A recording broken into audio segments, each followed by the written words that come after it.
Assalamualaikum. Sa sobrang lamig po ngayon, uso yung sipon at ubo. So ako, tinamaan ako ng sipon. Sipon lang, wala naman ubo. So natural lang yun kasi sa pabago-bago yung klima. Minsan mainit, minsan malamig. So ngayon, mahangin, malamig, kaya po sinipon tayo. So wag po tayong agad-agad bibili ng gamot para sa sipon o ubo. Subukan po nating, ayun, gayurin natin yung luya. Magdikdik tayo ng bawang, 10 butil, at isang buong lemon na malaki. Hiwain natin ng pabilog na ganyan. Huwag tatanggalin ng balat, ugasan lang ng maigi. Ayan po, at pakukuluin ko na po yan.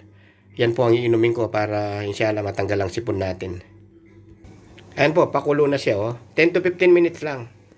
Ayan. Lemon, hiwain ng pabilog, ugasan ng mabuti, huwag tatanggalin balat. Ayan, 10 to 15 minutes. Mabisa po yan, mga brothers, sa ubo sipon. Ito po, matapos na siyang napakuluan ng 10 to 15 minutes at lalagyan na natin ng honey, 1 kutsara. Ayan.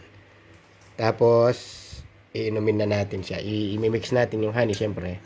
Ayan, iinumin na natin siya. Tapos kainin lahat 'yan. Yung pinaggayuran na luya tsaka bawang. Kakainin po 'yan. Napakabisa nito, mga brothers. Ayan. Let's go. Inumin na natin.